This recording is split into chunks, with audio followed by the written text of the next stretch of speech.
The pearl earring in this painting is enormous, and there are more around her neck. Pearls are a well-known feature of paintings by Vermeer and his contemporaries, like here in Vermeer's Mistress and Maid at the Frick. Why were they so important in Vermeer's time? And where did such a giant pearl come from to end up in a painting in the Dutch artist's studio? The Frick's temporary move to Frick Madison has prompted new ways of looking at our collection. One thing that's become clearer is that although the Frick's art is predominantly European, the world beyond Europe is intrinsically linked to the history of these objects. We're exploring some of these stories. I'm Aimee Ng, curator at the Frick Collection in New York, and this is Where in the World?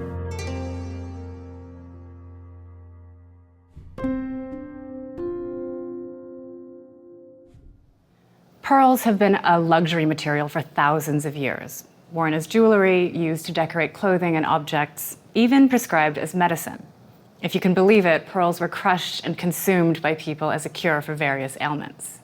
It's amazing to imagine that these lustrous natural gems grow inside mollusks, usually but not exclusively oysters, when a little irritant like sand gets inside the shell. Pearls have been harvested in many places around the world, including the waters of the Caribbean, the Persian Gulf, and Europe. And who had access to them has to do with who controlled the land, labor, and laws of these places.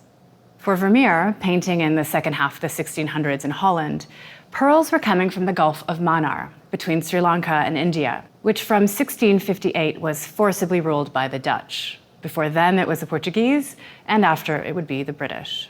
A pearl as big as this earring, look at how it compares to her ear or to the pearls of her necklace, would have been astronomically expensive, presumably beyond the means of an artist like Vermeer, who died impoverished.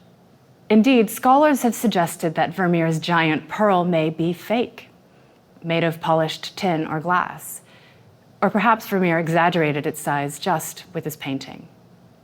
Real or fake, the pearls signal this woman's status and wealth, her access to luxury goods from faraway places, especially in comparison to the servant pictured with her.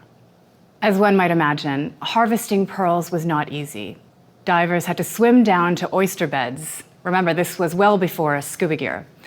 And the dangers of drowning and animal attacks, among other risks, meant that a pearl diver's life was often cut short. It's also an ugly truth that many divers were forced to dive under extremely harsh conditions by European colonizers, for little or no pay at all. The pearls would have been shipped to Europe along the trade routes of the Dutch East India Company. The global pearl industry was disrupted in the late 19th century by the invention of cultivated pearls, basically farmed pearls, first in Japan and then in many other places.